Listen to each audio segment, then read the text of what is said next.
As we continue to analyze yesterday's election, we now know Trump carried Pennsylvania, but not Philadelphia or the surrounding collar counties. He did carry Berks County.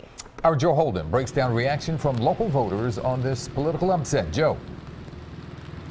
Lots to talk about here, Yuki and Jessica, and what did happen and play out in the Philadelphia suburbs will someday show up in a political textbook. Now, Hillary Clinton did win many of these counties, but not by the margin she needed to carry Pennsylvania.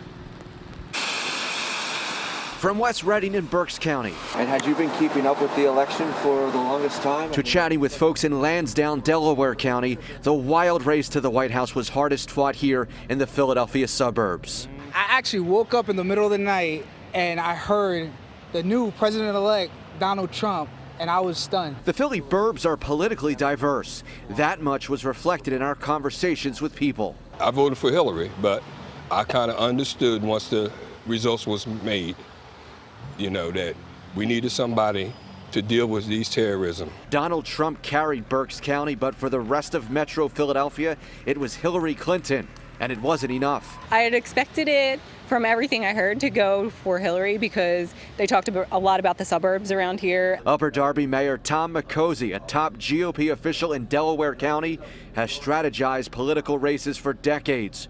We joined him to watch Clinton's concession speech. I've always been a firm believer that the documented Constitution with the three branches of government, the way they designed it, that there's no single dictator, there's always a balance of power, and the citizens always determine the direction of the country.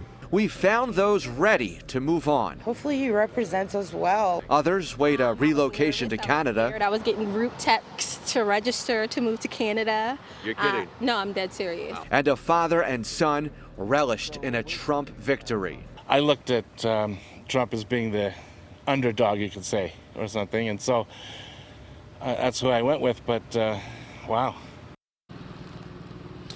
So we heard it all, a little bit of shock, anger, surprise. Coming up at 6, we are going to do some more temperature taking of voters here in the suburbs. Live in King of Prussia, Joe Holden, CBS 3 Eyewitness News. Thank you, Joe. The general consensus of the folks I talked to is we just got to bridge the divide somehow, some way.